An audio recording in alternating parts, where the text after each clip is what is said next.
दिल्ली जा रही Ranchi air ambulance हादसे ने हर किसी को झंझोड़ दिया है। उड़ान भरने से पहले पायलट स्वराजदीप ने अपने परिवार को फोन कर कहा था कि दिल्ली पहुंचकर बात करता हूं, लेकिन वही कॉल उनकी आखिरी बातचीत साबित हुई। बाद में कंपनी ने ईमेल के जरिए उनके निधन की आधिकारिक पुष्टि की और पूरे परिवार के साथ साथ एविएशन जगत में शोक की लहर दौड़ गई। जम्मू कश्मीर के किश्तवाड़ ऑपरेशन त्राशी 1 के दौरान भारतीय सेना का बहादुर डॉग टाइसन आतंकियों से मुठभेड़ में घायल हो गया था। गोली उसके पैरों में लगी, लेकिन उसने आखिरी सांस तक ऑपरेशन में अहम भूमिका निभाई। ताज़ा अपडेट के मुताबिक उसकी हालत अब स्थिर बताई जा रही है और सेना के डॉक्टर्स उसकी लगातार निगरानी कर रहे हैं।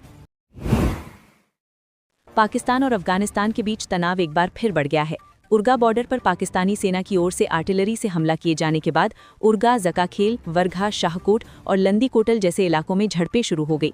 फिलहाल हालात संवेदनशील बने हुए हैं और दोनों तरफ से सतर्कता बढ़ा दी गई है। पश्चिम बंगाल से आई एक भावुक कर देने वाली कहानी में 20 साल बाद मां अपने परिवार से मिली, लेकिन बेटों ने उसे अपनाने के लिए शर्त रख दी। जिस रिश्ते को सबसे पवित्र माना जाता है, उसी में आई इस दरार ने समाज को सोचने पर मजबूर कर दिया है कि क्या हालात इंसान को इतना बदल सकते हैं। बंगाल की मुख्यमंत्री ममता बनर्जी ने केंद्र सरकार पर निशाना साधते हुए कहा कि जब दिल्ली में सत्ता बदलेगी तो राज्य का नाम बदलने का प्रस्ताव आगे बढ़ाया जाएगा। उनका बयान साफ इशारा करता है कि आने वाले समय में केंद्र और राज्य के बीच राजनीतिक टकराव और तेज हो सकता है। मध्य पूर्व में बढ़ते तनाव के बीच अमेरिका ने अपनी सैन्य मौजूदगी और मजबूत कर दी है। विमानवाहक पोत USS अब्राहम लिंकन समेत कई युद्धपोत तैनात हैं, लेकिन रिपोर्ट्स के मुताबिक हजारों अमेरिकी नौसैनिक महीनों से समुद्र में ही डटे हुए हैं। लगातार लंबी तैनाती से सैनिकों पर मानसिक और शारीरिक दबाव बढ़ने की खबरें सामने आ रही हैं।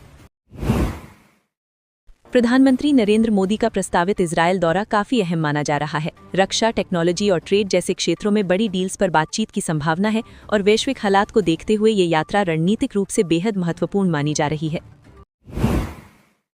हैदराबाद से एक दर्दनाक खबर सामने आई, जहां कर्ज के बोझ से टूटे एक परिवार ने आत्महत्या जैसा खौफनाक कदम उठा लिया। पहले मां, फिर पिता और आखिर में बेटे ने जान दे दी।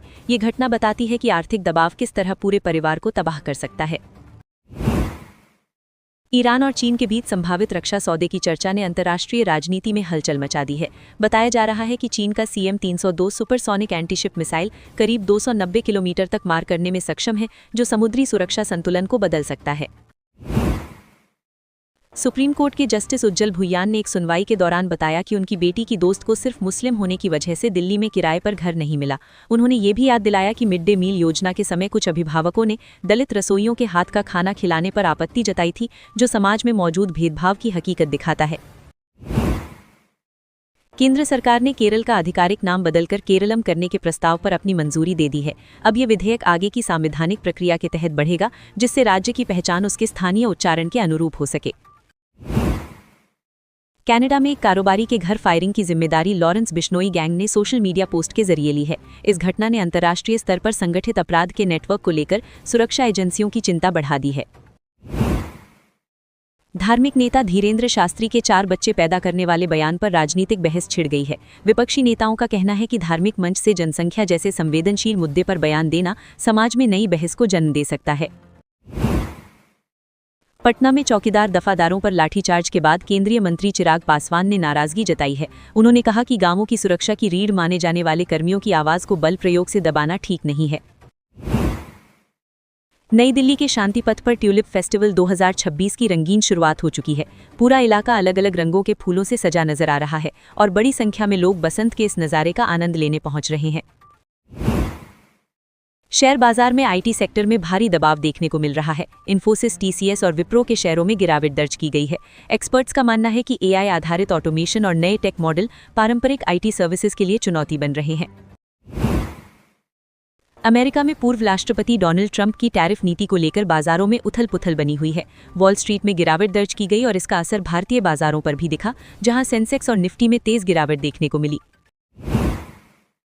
PNG रेवा डायमंड ज्वेलरी का 380 करोड़ रुपए का IPO 24 फरवरी से खुल चुका है और 26 फरवरी तक निवेशक इसमें आवेदन कर सकते हैं। अगर सब कुछ तय कार्यक्रम के अनुसार रहा तो मार्च की शुरुआत में इसकी लिस्टिंग हो सकती है, जिससे ज्वेलरी सेक्टर में निवेश के नए मौके खुल सकते हैं।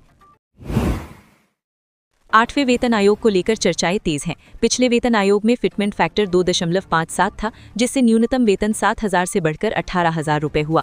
अब निवेशकों की नज़र इस बात पर है कि नया आयोग कब लागू होगा और एरियर कितना मिल सकता है। एक मल्टी बैगर स्टॉक ने बाजार की गिरावट के बीच भी निवेशकों को चौंका दिया है। काबरा ड्रग्स नाम के इस पेनी स्टॉक ने बीते वर्षों में करीब 4,950% तक का रिटर्न दिया, जिससे 1 लाख रुपए का निवेश कई गुना बढ़ गया। मार्च महीने में बैंक छुट्टियों की लंबी सूची रहने वाली है। ऐसे में अगर आपको बैंक से जुड़ा कोई ज़रूरी काम निपटाना है तो ब्रांच जाने से पहले छुट्टियों का कैलेंडर ज़रूर देख लें ताकि बेवजह की परेशानी से बचा जा सके।